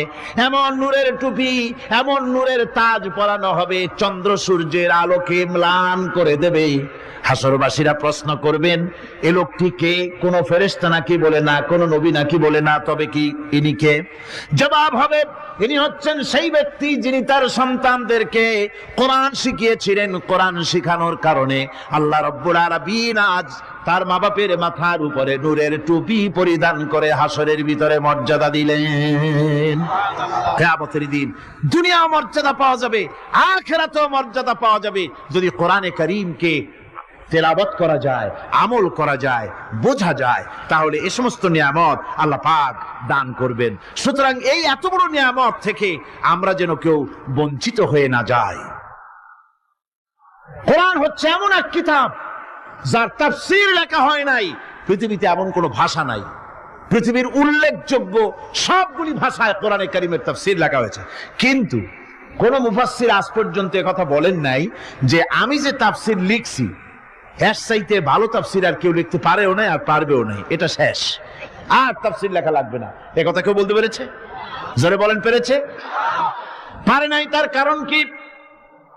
আল্লাহ রাব্বুল আলামিন বলেন, قُلْ لَوْ كَانَ الْبَحْرُ مِدَادًا لِكَلِمَاتِ رَبِّي لَنَفِدَ الْبَحْرُ قَبْلَ أَن تَنفَدَ كَلِمَاتُ رَبِّي وَلَوْ جِئْنَا بِمِثْلِهِ مَدَدًا। আল্লাহ পাক বলেন, নবী আপনি বলুন, আমার রবের কথাগুলি লেখার জন্য যদি সমুদ্রের পানিগুলি, সমুদ্রের সমস্ত পানিগুলি যদি কালিতে পরিণত হয়ে যায়, আর আমার রবের কথাগুলি যদি লেখা শুরু হয়ে যায়, আমার রবের কথাগুলি লেখার পূর্বে সমস্ত সমুদ্রের পানিগুলি শেষ হয়ে যাবে। তারপরে যদি আবার সমুদ্র ভরে দেওয়া হয়, আরো যদি লেখা হয়, তবুও আমার রবের কথা লেখা শেষ হবে না। আল্লাহ রাব্বুল আলামিন বলেন, ولو أن ما في الأرض من شجرة أقلام والبحر يمده من بعده 7 أبحر ما نفدت كلمة الله। আল্লাহ রাব্বুল আলামিন বলেন, মা নাফিদাত কালিমাতুল্লাহ, আল্লাহ পাক বলেন 7টা সমুদ্রের পানি যদি একত্রিত করা হয়, 7টা সমুদ্রের পানি যদি এক জায়গায় করা হয়, এই পানিগুলি যদি কালিতে পরিণত হয়ে যায়, আর পৃথিবীর সমস্ত গাছগুলি যদি কলমে পরিণত হয়ে যায়, ওই গাছগুলি দিয়ে যদি ওই পানি রূপ কালি দিয়ে আমার প্রভুর কথা, আল্লাহ রাব্বুল আলামিনের কোরআনের কথা যদি লেখা শুরু হয়ে যায়, লিখতে লিখতে সমস্ত পানিগুলি গাছগুলি শেষ হয়ে যাবে, আল্লাহ পাকের কালামের ব্যাখ্যা লেখা শেষ হবে না।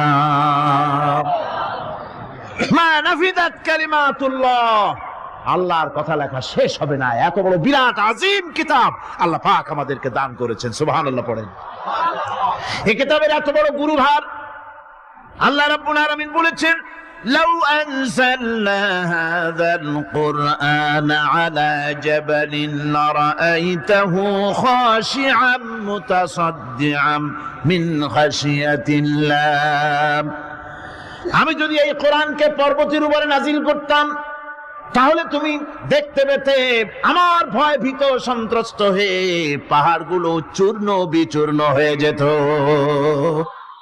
এত বড় আসিম কিতাব আমি তোমাদেরকে দান করেছি, যার গুরুভার বহন করতে কেউ রাজি হয়নি, পাহাড় পর্বত কেউ রাজি হয়নি, মানুষ রাজি হয়েছে।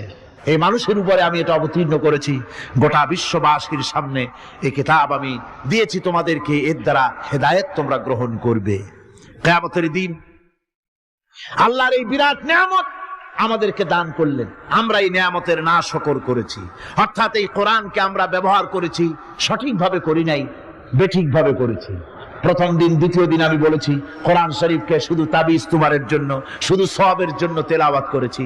আসলে শুধু সওয়াবের জন্য তো আসেনি কোরআন। কোরআন বুঝতে হবে, আমল করতে হবে, তবে না শান্তি পাবো। আপনি যদি কোরআন হচ্ছে মানুষের জীবন সমস্যার সমাধানের গ্রন্থ, ওষুধ খেলে রোগ ভালো হয়। ওষুধ খেলে কি হয়? কেউ যদি সকাল বেলায় তসবিহ হাতে নিয়ে 500 বার পড়ে ওষুধ ওষুধ ওষুধ, 500 বার পড়লে রোগ কি ভালো হবে? বরং রোগ আরো বাড়তে পারে চিল্লাইতে চিল্লাইতে। শীতের জন্য লেপ গায়ে না দিয়া কেউ যদি চিল্লাইতে থাকে, জিকির করে লেপ্ত শোক লেপ্ত শোক লেপ্ত শোক, শীত কি বন্ধ হবে নাকি? পানির পিপাসায় ছটফট করে মানুষ যদি চিল্লায় পানি পানি পানি পানি পানি, পানির পিপাসা আরো বাড়বে। তাহলে কি বোঝা গেল? পিপাসা লাগলে পানি পান করতে হবে, শীত লাগলে কম্বলটা গায়ে দিতে হবে, রোগ হলে ওষুধটা খেতে হবে, তাহলে সব সমস্যার সমাধান হবে। অনুরূপ ভাবে আমরা শুধু কোরআনে কারীমকে তেলাওয়াত করি সওয়াবের নিয়তে, তার হুকুমগুলি জীবনের উপরে আমল করি না বলে আজকের জীবন আমাদের বিপর্যস্ত হয়েছে। ব্যক্তিতে, পরিবারে, রাষ্ট্রে শান্তি নাই, কোথাও শান্তি নাই এই কারণে। আর কিয়ামতের দিন রাসূল আসামি করবেন তাদেরকে যারা কোরআন অমান্য করেছে। রাসূল হবেন বাদী। বাদী হবেন কে? যারা বলেন কে বাদী হবেন? রাসূল। আসামি হবে কারা? যারা কোরআন ছেড়ে দিয়েছে। আল্লাহ রাব্বুল আলামিন বলেন, وقال الرسول يا رب إن قومي اتخذوا هذا القرآن مهجورا। কিয়ামতের দিন রাসূল আল্লাহর দরবারে ফরিয়াদ করবেন, আয় আমার রব, আয় আমার আল্লাহ তাআলা, এই সমস্ত লোকগুলি তোমার কালামকে, তোমার কোরআনকে অপ্রয়োজনীয় জিনিস বলে তারা পরিত্যাগ করেছিল। আমার বন্ধুগণ, কিয়ামতের দিন যখন এরা উপস্থিত হবে আল্লাহর দরবারে, আল্লাহ রাব্বুল আলামিন কোরআনের সাথে যারা ঠাট্টা করেছে, বিদ্রুপ করেছে, কোরআনের আইনকে নিয়ে যারা ঠাট্টা বিদ্রুপ মজাক উড়াইছে, কিয়ামতের দিন তাদেরকে বলা হবে ওয়াকিলাল ইয়াউমা নানসাকুম কামা নাসিতুম লিকা ইয়াউমিকুম হাযা। কিয়ামতের দিন আল্লাহ রাব্বুল আলামিন কোরআনের ঠাট্টাকারী, কোরআনের বিদ্রুপকারী, কোরআনের আইনের অমান্যকারীদেরকে বলবেন আমি আজকে তোমাদের ভুলে গেলাম, যেমন করে তোমরা এই দিনে আমার সঙ্গে সাক্ষাৎকারের কথা ভুলে গিয়েছিলে। তোমরা যেমন আমার আজকের এই কিয়ামতের দিনের কথা যারা ভুলে গিয়েছিলে, আজকে আমিও তোমাদেরকে ভুলে গেলাম।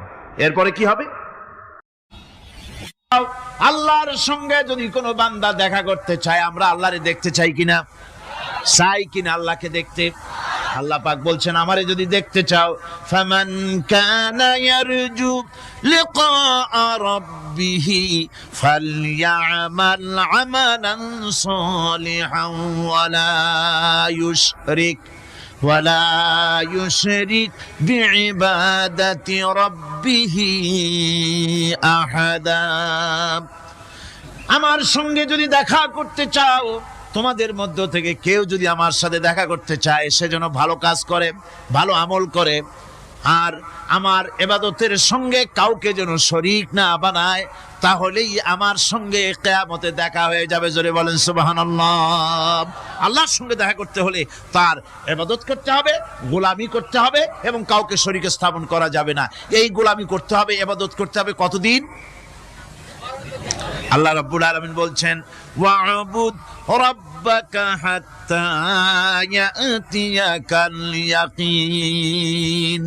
ইবাদত করো, গোলামি করো, যতক্ষণ পর্যন্ত নিশ্চিত সেই সময়টি এসে না যায়, তার মানে মৃত্যু পর্যন্ত আমার গোলামি করতে থাকো। মৃত্যু পর্যন্ত গোলামি হবে কার? আল্লাহ সুবহানাহু ওয়া তাআলা। সেই আল্লাহ পাকের গোলামি জীবনের সকল ক্ষেত্রে করতে হবে, মৃত্যু পর্যন্ত সব ক্ষেত্রে গোলামি হবে আল্লাহ। আল্লাহর গোলামি হচ্ছে আল্লাহ যা নিষেধ করেছেন তার থেকে ফিরতে হবে, আর যা আদেশ করেছেন সেগুলি মানতে হবে।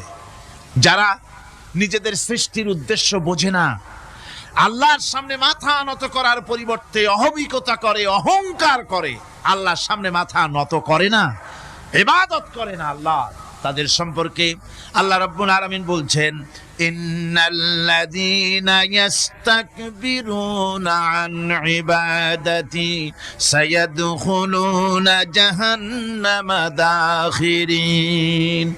যারা আমি আল্লাহর সঙ্গে অহংকার করে, আমার ইবাদত করে না, আমার গোলামি করে না, আমার সামনে মাথা নত করে না, অহংকার অহমিকতা করে যারা জীবন চালায়, আমি কিয়ামতের দিন তাদেরকে লাঞ্ছিত করব আর জাহান্নামে পাঠাবো। যারা আল্লাহর গোলামি করবে না, আল্লাহর ইবাদত করবে না, অস্বীকার করবে আল্লাহর গোলামিকে, অহমিকতা করে চলবে, তাদের জায়গা হবে কোথায়? জাহান্নামের মধ্যে। সুতরাং মানুষের মর্যাদা বাড়ে আল্লাহর গোলামিতে। মর্যাদা বাড়ে কিসে? আল্লাহর গোলামিতে। গোলামি করলেই মর্যাদা বাড়বে। এই জন্য আল্লাহ পাক কোরআনের মধ্যে, কোরআনে কারীমের মধ্যে সবচেয়ে মাহবুব আল্লাহ পাকের মাহবুব বান্দাদের কথা যখন বলেছেন, তখন নাম নেন নাই, আব্দুন শব্দ ব্যবহার করেছেন, গোলাম বলেছেন, বান্দা বলেছেন। আমার বান্দা। বান্দা হচ্ছে মানুষের জন্য সবচাইতে বড় ডিগ্রি আল্লাহর পক্ষ থেকে। আলিম, উলামা, পীর, বুজুর্গ, সাহাবী, পেগম্বর, নবী, রাসূল, সবচাইতে বড় খিতাব হচ্ছে আব্দ। আল্লাহর গোলাম হওয়া, আল্লাহর প্রিয় ডাক হচ্ছে আব্দ। মানুষকে আল্লাহ যাকে সবচাইতে বেশি ভালোবাসেন, যাদেরকে বেশি ভালোবাসেন, তাদেরকে আব্দ বলেছেন। কি বলেছেন বলুন? আব্দ, বান্দা। আল্লাহ পাক এই পৃথিবীতে সবচাইতে বেশি ভালোবেসেছেন কাকে? মুহাম্মদুর রাসূলুল্লাহ সাল্লাল্লাহু আলাইহি ওয়াসাল্লামকে। তাকে আল্লাহ পাক সবচাইতে বেশি ভালোবাসেন। এবার দেখুন আল্লাহ রাব্বুল আলামিন তার হাবিবকে কি নাম দিয়ে ডাকতেছেন? নাম নেন নাই, নবী এবং রাসূলও বলেন নাই। কোরআনে কারীমের ভিতরে রব্বুল আলামিন তার হাবিবকে আব্দ বললেন। যেমন দেখুন ইন কুনতুম ফি রাইবিম মিম্মা নাযালনা আলা আবদিনা। আমি যে কিতাব নাজিল করেছি আমার বান্দার উপরে, তোমাদের যদি সন্দেহ হয়, এই যে বান্দা আমার আব্দের উপরে নাজিল করেছি, এই আব্দকে মুহাম্মদ রাসূলুল্লাহ সাল্লাল্লাহু আলাইহি ওয়াসাল্লাম আব্দ। অর্থাৎ সবচেয়ে প্রিয় ডাক হচ্ছে আল্লাহর পক্ষ থেকে বান্দার জন্য আব্দ। স্নেহপূর্ণ নাম, স্নেহপূর্ণ ডাক, মহব্বতপূর্ণ ডাক। অন্য আয়াতে আমরা দেখতে পাই তাবারাকাল্লাযী নাযালাল ফুরকানা আলা আবদিহি লিয়াকুনা লিল আলামিনা নাযীরা। অতীব বরকতপূর্ণ সেই মহান সত্তা যিনি তার বান্দার উপরে ফুরকান নাজিল করেছেন। হুজুরের নাম নেন নাই, রাসূল বলেন নাই, বলেছেন আব্দ। কি বলেছেন? আব্দ, আমার বান্দা। এরপরে আল্লাহ রাব্বুল আলামিন অন্য আয়াতে বলেছেন সুবহানাল্লাযী আসরা বিআবদিহি লাইলাম মিনাল মাসজিদিল হারামি ইলাল মাসজিদিল আকসা। সমস্ত দুর্বলতা অক্ষমতা থেকে মুক্ত সেই মহান সত্তা যিনি তার বান্দাকে রাতের একটি অংশে ইসরা করিয়েছিলেন। এখানে আব বলে আল্লাহ পাক বুঝিয়েছেন কার কথা? কার কথা বুঝালেন? রাসূল করিম সাল্লাল্লাহু আলাইহি ওয়াসাল্লামের কথা, তার কথাই বুঝালেন। তিনি হচ্ছেন আব। সুতরাং আবদিয়ত, গোলামি, আল্লাহর গোলামি হলো জীবনের সবচাইতে বড় কথা। আল্লাহর গোলাম হওয়ার চাইতে বড় আর কিছু নাই পৃথিবীতে। আমরা হচ্ছে আল্লাহর গোলাম। জোরে বলেন আমরা কি? আমরা যে গোলাম, সে কথা বলতে মনে হয় কারো কারো একটু লজ্জা লাগে যে আমি চৌধুরী মানুষ বা অমুক একটা লোক, অমুক একজন সম্মানী লোক, গোলাম আমি, এটা বলা কি লজ্জার কথা। এরকম একটু মনে মনে কোনো অসুবিধা কারো হয় নাকি? জোরে কোন তো আমরা কি? কার গোলাম? সুবহানাল্লাহি বিহামদিহি, আল্লাহর গোলাম। আমরা এমন মহান সত্তার গোলাম, মহান সত্তার বান্দা যার সমকক্ষ এই পৃথিবীতে কেউ নাই, আকাশেও কেউ নাই। প্রচন্ড ক্ষমতার মালিক এমন এক মহান সত্তার গোলাম আমরা। সুতরাং গোলামিটা করতে হবে সব ক্ষেত্রে। গোলামিটা হচ্ছে না আমাদের গোলামি হচ্ছে না।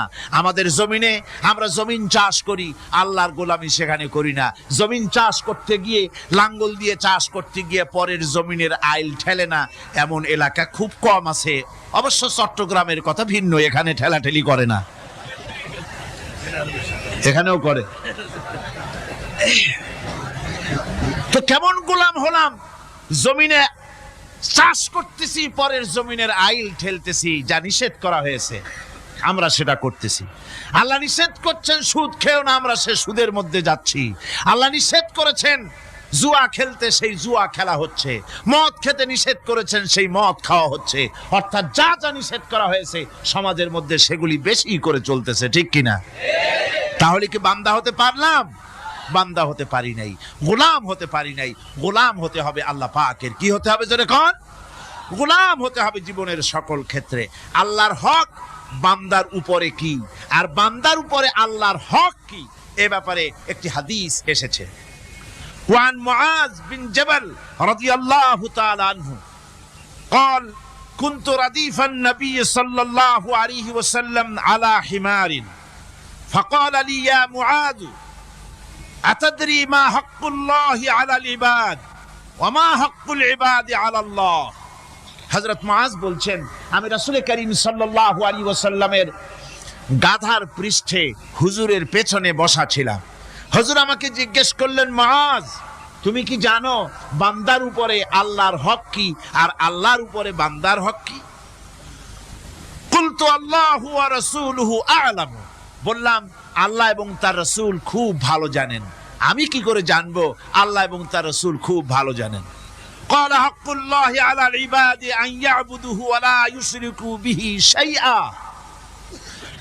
বান্দার হক হচ্ছে আল্লাহর উপরে এই যে বান্দা গোলামি করবে আল্লাহর, ইবাদত করবে আল্লাহ, আর আল্লাহর সাথে কাউকে শরীক স্থাপন করবে না। এটা হচ্ছে আল্লাহর উপরে কার হক? বান্দার হক। আর আল্লাহর হক হচ্ছে বান্দার উপর কি? ওয়া হাক্কুল ইবাদি আলাল্লাহ আল্লা ইউআযযিবা মান লা ইউশরিকু বিহি শাইআ। বান্দার উপরে আল্লাহর হক হচ্ছে যে বান্দা আল্লাহর গোলামি করবে আর শরীক স্থাপন করবে না আল্লাহর সাথে, আল্লাহ তাকে শাস্তি দিবেন না। সুবহানাল্লাহ ওয়া বিহামদিহি। আল্লাহ তাকে আযাব দিবেন না, আল্লাহ তাকে শাস্তি দিবেন না। সুতরাং তাওহীদের আকীদা মজবুত হতে হবে। আখিরাতের কামিয়াবি এর উপরে নির্ভরশীল। আমরা যদি আখিরাতে কামিয়াবি চাই, কি বলেন, আখিরাতে কি আমরা জীবনের সফলতা চাই? জোরে বলেন, সফলতা চাই। আখিরাতের কামিয়াবি যদি চাই, জাহান্নাম থেকে যদি বাঁচতে চাই, বেহেশতে যদি যেতে চাই, তাহলে আকীদাকে মজবুত করতে হবে। আল্লাহর সাথে কাউকে শরীক স্থাপন করা যাবে না। কোরআনে পাকের শিক্ষা অনুযায়ী আল্লাহরে বিশ্বাস করি এতটুকুন কথা বললেই তাওহীদের হক আদায় হয় না। তাওহীদের হক হচ্ছে আল্লাহ পাককে সৃষ্টিকর্তা, পালনকর্তা, বিধানদাতা, রিজেকদাতা, কল্যাণদাতা সবকিছু হিসাবে মানতে হবে। কাকে? আল্লাহ পাককে। জোরে সরে বলুন, কাকে মানতে হবে? সমস্ত ক্ষমতা হচ্ছে আল্লাহ। সমস্ত ক্ষমতা কার? আল্লাহর নাম নিতে শরম করে নাকি? তাহলে জোরে সরে কোন সমস্ত ক্ষমতা কার? আল্লাহ রাব্বুল আলামিনের এত বড় ক্ষমতা, সাগরকে নগর বানাতে পারেন, নগরকে সাগর বানিয়ে দিতে পারেন, এতিমকে রাষ্ট্রের মালিক বানায় দিতে পারেন, ধনীকে গরিব বানায় দিতে পারেন, গরিবকে ধনী বানায় দিতে পারেন, মৃত্যুকে জিন্দা করতে পারেন, জিন্দাকে মৃত্যু করে দিতে পারেন, পথের লোককে ধরে প্রেসিডেন্ট বানায় দিয়া ফুলের মালা দিয়া গলা থেকে পা পর্যন্ত ভরে দিতে পারেন। আবার আল্লাহ যদি নারাজ হয়ে যান, প্রেসিডেন্টের ফুলের মালার পরিবর্তে জুতার মালা গলায় দিয়া জেলখানার মধ্যে ঢুকাইয়া দিতে পারেন। তাহলে ক্ষমতাটা কার? বিশ্বাস করেন? সমস্ত ক্ষমতার মালিক আল্লাহ। আকীদা মজবুত হতে হবে। আমার মুসলমান ভাইরা, আকীদায় গড়বড় যদি হয়ে যায়, তাওহীদ বুঝতে যদি ভুল করেন, জীবন বরবাদ হয়ে যাবে। আর কিছু যদি না পারেন, অন্তত ঈমান ও আকীদাকে মজবুত করে যদি আল্লাহর দরবারে উঠতে পারেন, ফাকাদ ফাজা ফাওজান আযীমা। বিরাট কামিয়াবি আসবে কিয়ামতে যদি আকীদাটাকে মজবুত করে নেওয়া ওঠা যায় আল্লাহর দরবারে। সেজন্য আমি কোরআন আমাদেরকে কি শিখালো সেই কথাই বলছি। আল্লামাল কোরআন। কোরআন কি শিখায়ছে? তাবিজ শিখায় নাই। কোরআন আমাদেরকে শুধুমাত্র মাথা ঝুলে ঝুলে তেলাওয়াত এটা শিখায় নাই। কোরআন তেলাওয়াত করতে হবে, বুঝতে হবে, আমল করতে হবে। কোরআন শিখাচ্ছে। কে শিখাচ্ছে? কোরআন। তার মানে কে? আল্লাহ। কে শিখাচ্ছেন? আল্লাহ সুবহানাহু ওয়া তাআলা শিখাচ্ছেন। বান্দা শোনো ভালো করে।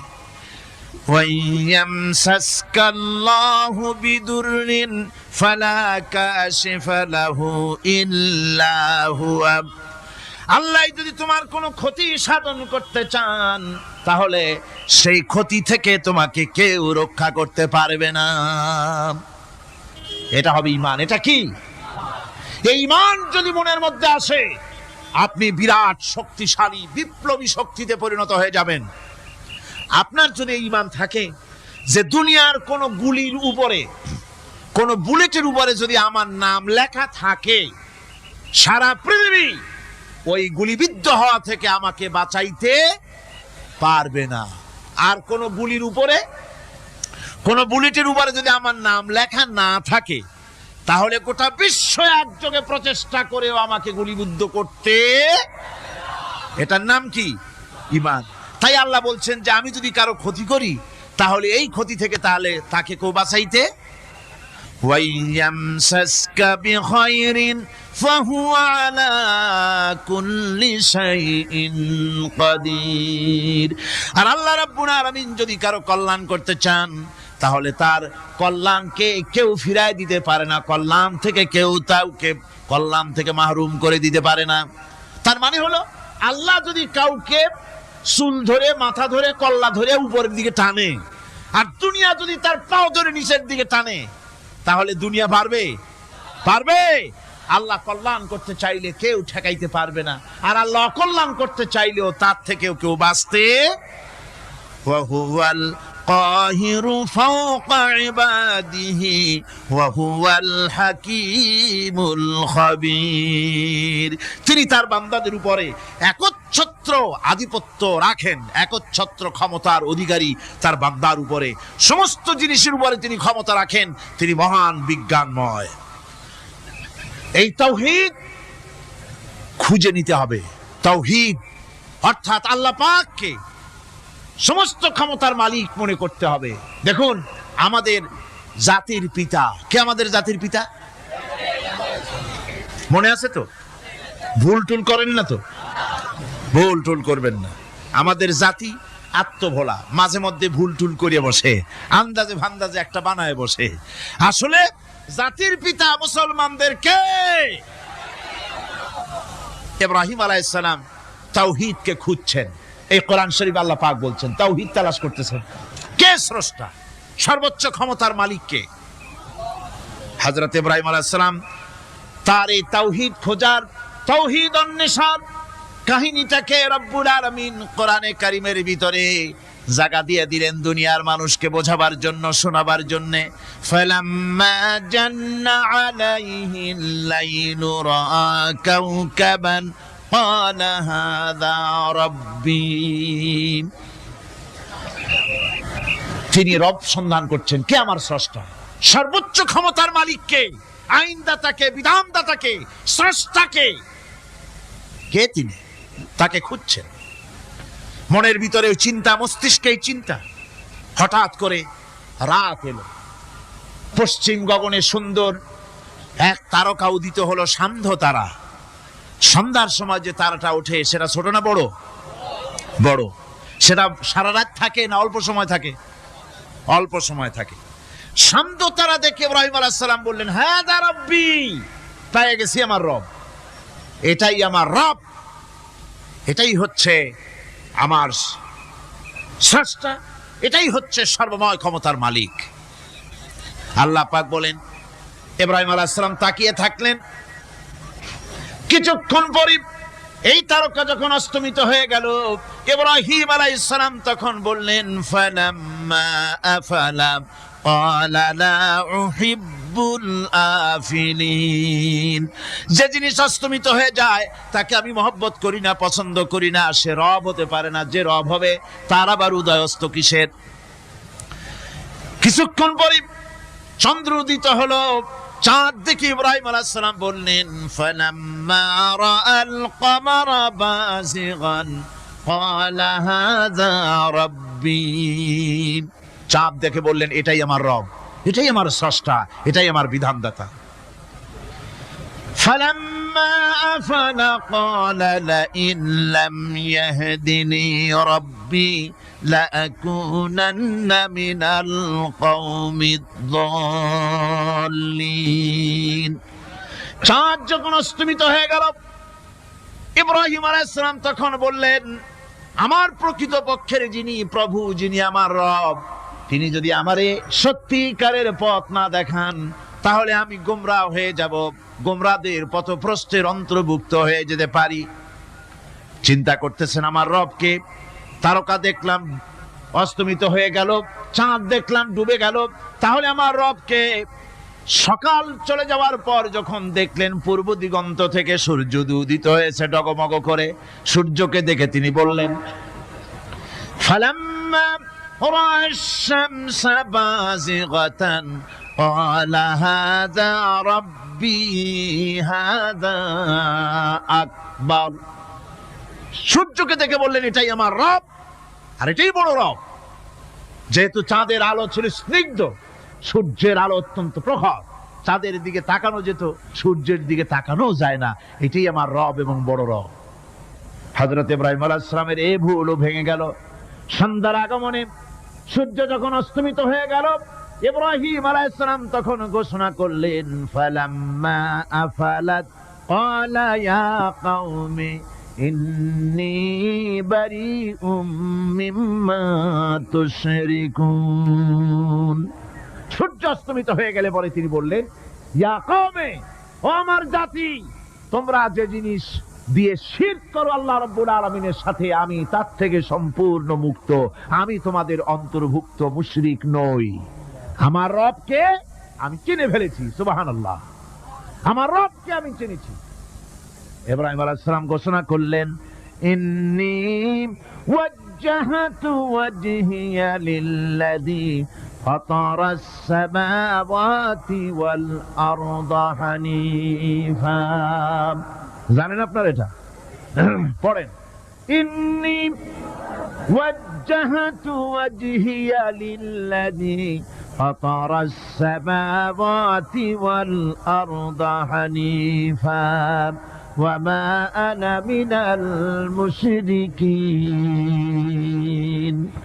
নিশ্চয়ই আমার এই মুখমণ্ডলকে ফিরাই দিলাম, দুনিয়ার সব দিক থেকে মুখ ফিরাইয়া আমার এই মুখ ফিরালাম সেদিকে, সেই স্রষ্টার দিকে যিনি আকাশ, জমিন, চন্দ্র, সূর্য, গ্রহ, নক্ষত্র, সৌররাজি, মানব মণ্ডলী সব কিছুকে যিনি সৃষ্টি করেছেন, আমি তার দিকে আমার মুখকে ফিরিয়ে দিলাম। তিনি ছাড়া কোনো রব নাই, প্রভু নাই, আর আমি মুশরিকদের অন্তর্ভুক্ত নহি। হযরত ইব্রাহিম আলাইহিস সালাম তাওহীদকে বুঝে ফেললেন, আল্লাহকে চিনে ফেললেন। আমার বন্ধুগণ, আজ মুসলমান হয়ে আমরা আল্লাহকে চিনতে পারি নাই, আল্লাহর ওয়াহদানিয়তকে আমরা বুঝতে পারি নাই। একদিকে আমরা মুসলমানও, আর একদিকে আমরা মূর্তিও গড়ি, আবার মূর্তির পূজাও আমার মুসলমানেরা করে থাকে। জোরে কন নাউযুবিল্লাহ। ভাস্কর্যের নাম করে মূর্তি তৈরি করা হচ্ছে বিভিন্ন জায়গায়, হচ্ছে না? আমার ভাইয়েরা, ভাস্কর্যের নাম করে, চেতনার নাম করে শহরে শহরে, বিশ্ববিদ্যালয়ের অঙ্গনে মূর্তি বানানো হতেছে, আর বলা হচ্ছে অমুক চেতনা, এটা অমুকের চেতনা, তমুকের চেতনা, এটা ভাস্কর্য বলা হতেছে। আসলে সমস্ত মূর্তি হতেছে মূর্তি। এই মূর্তিগুলি বিনাশ করার জন্যই আল্লাহর নবী এসেছিলেন। হুজুরকে প্রশ্ন করা হয়েছে, লিমা বয়স্তা, কেন প্রেরিত হয়েছেন, দুনিয়ায় কেন এসেছেন? নবী বলেছেন, বয়স্তু লিকাসরিল আসনাম, এসেছি পৃথিবীর বুকে মূর্তি বিনাশ করার জন্য। জোরে বলেন সুবহানাল্লাহ। মূর্তি ধ্বংস করার জন্য এসেছি। আল্লামা ইকবাল, বিশ্ব কবি, কবি সম্রাট আল্লামা ইকবাল বলছেন, বুত সেকান উঠে গে বাকি জু রহে বুতগর হে, বুত সেকান উঠ গে বাকি জু রহে বুতগর হে, থা বেরাহিম পেদর আর পেসর আজর হে। বুত সেকান উঠ গে, যারা প্রতিমা ভাঙতে এসেছিল পৃথিবীতে তারা বিদায় হয়ে গিয়েছেন। আজকে যারা বেঁচে আছে তারা ইসলামের নামে, মুসলমানের নামে প্রতিমা তৈরি করছে, মূর্তি তৈরি করছে।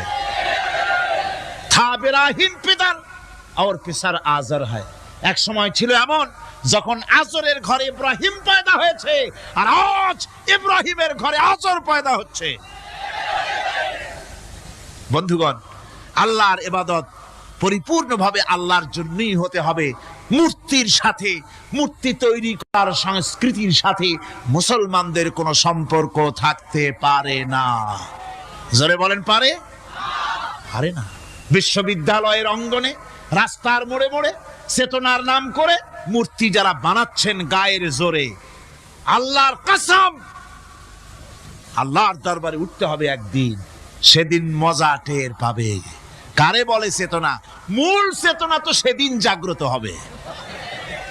আজকে তো আসল চেতনা আসে নাই, চেতনা হবে সেই দিন। চেতনা কারে কয়? চেতনা কত প্রকার এবং উহা কি কি উদাহরণ সহকারে বুঝাইয়া দেওয়া হবে। আমার ভাইরা, মাথা জায়গায় যেয়ে দেখবেন কি, শুধু মাথাই দেখবেন, আপনারও একটা মাথা, দেখবেনও মাথা। আল্লাহ পাক তো গোটা ময়দান ভরে দিয়েছেন, আলহামদুলিল্লাহ। আমি প্রথম দিন বলেছিলাম, কোরআনের মাহফিলের চাইতে শ্রেষ্ঠ মাহফিল আল্লাহর আকাশের নিচে জমিনের উপরে আর নাই। হাদিস শরীফের ভিতরে এসেছে, এই মাহফিলে যখন আপনি আসতেছিলেন, হাজার হাজার ফেরেশতা আপনার পেছনে পেছনে এসেছে, আপনার আমল নামায় নেকি লিখেছে। রাসূলুল্লাহ বলছেন, বান্দারা যখন কোরআন শোনার জন্য, আল্লাহর জিকিরের জন্য, কোরআনের জন্য যখন বসে যায়, আল্লাহর রহমতের আল্লাহুম্মা সাল্লি আলা সাইয়্যিদিনা মাওলানা মুহাম্মদ ওয়া আলা আলিহি ওয়া আসহাবিহি ওয়া বারিক ওয়া সাল্লিম।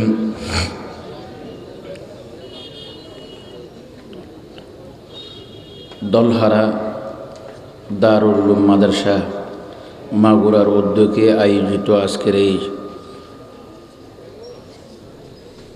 কোরআনের মাহফিলের সম্মানিত সভাপতি, আয়োজক, বিশেষ করে অত্র মাদ্রাসার সম্মানিত পরিচালক হযরত মাওলানা কাজী জাবির বিন মুহসিন তাজাল্লা বারাকাল্লাহু ফি হায়াতিহি, অন্যান্য উলামায়ে কেরাম, বিশেষ করে অত্র এলাকার সবচাইতে মুরব্বী আলেম হযরত মাওলানা আবুল হাসান জাশরী রহমতুল্লাহ আলাইহির সাহেবজাদা, আমাদের উস্তাদ সমতুল্য হযরত মাওলানা আনোয়ারুল করিম জাশরী সাহেব বারাকাল্লাহু ফি হায়াতিহি, এবং পরবর্তী বক্তা যিনি আসবেন হযরত মাওলানা রফিকুল ইসলাম মাদানী, মুফতি জিহাদুল ইসলাম তো বয়ান করেই গেছেন, হয়তো জাকারিয়া মুহসিন বয়ান করছেন কিনা জানি না, মঞ্চে উপবিষ্ট উলামায়ে কেরাম, আর বিশেষ করে আপনারা যারা বিজয়ী যোদ্ধা, যুদ্ধ করতে করতে যারা বিজয় অর্জন করেছেন, আপনারা আল্লাহ পাক রব্বুল ইজ্জত আমাদেরকে এই কোরআনের মাহফিলে আসার তৌফিক দান করেছেন। আমার থেকে সুস্থ ব্যক্তিও আসতে পারে নাই, আমার থেকে ধনী ব্যক্তিও আসতে পারে নাই, আমার থেকে সোটাম দেহের অধিকারী ব্যক্তিও আসতে পারে নাই, আমিও আসতে পারতাম না যদি কার রহমত না হতো। আরো জোর বলেন কার? আল্লাহর। যে আল্লাহ রহম করে দয়া করে আমাকে আপনাকে কোরআনের মজলিসে আসার তৌফিক দান করেছেন, সেই রব্বুল আলামিনের দরবারে কালিমাতুশ শুকর আদায় করে সবাই বলি আলহামদুলিল্লাহ। আপনারা কি কোনোদিন খেয়াল করেছেন ঘরের কাজের লোক যদি উল্টাপাল্টা করে, প্রথম একবার আপনি সতর্ক করবেন, দ্বিতীয় দিন কড়া সতর্ক করবেন, তৃতীয় দিন ঘরের কাজের লোক যদি তৃতীয়বার উল্টাপাল্টা করে ঘরের থেকে বের করে দেবেন আর ঘরে ঢুকতে দেবেন। কথা সত্য না মিথ্যা? তো ঘরের কাজের লোক আপনি মাত্র বেতন দিচ্ছেন, উল্টাপাল্টা করলে তারে তিনবারে ঘর থেকে বের করে দেন, ঘরে আর ঢুকতে দেন না। কিন্তু রব্বুল আলামিন কত বড় রহমান রহিম, সকালেও নাফরমানি করেছি, বিকালেও নাফরমানি করেছি, সারাদিন নাফরমানি করেছি, সারা জীবন নাফরমানি করেছি, এরপরেও যখন আমরা কোরআনের মজলিসে আসতে চেয়েছি, আল্লাহ বলে নাই বান্দা তুমি এত নাফরমানি করেছো, আমার নূরের মজলিসে তুমি আসতে পারবে না, বরং সেটা বলে নাই, বরং আল্লাহ কি বলেছেন? বাজ আ हर आँच गश्ती बाज आ गर सदबार तौबा शिकस्ती बाज आ। বান্দা তোমার জন্য আমি ছাড়া কোনো রহমান নেই, আমি ছাড়া তোমার জন্য আর কোনো গাফফার নেই, আমি ছাড়া তোমাকে ক্ষমা করে দেওয়ার মতো আর কেউ নেই। তুমি একবার নাফরমানি করেছো, দুইবার নাফরমানি করেছো, শতবার নাফরমানি করেছো,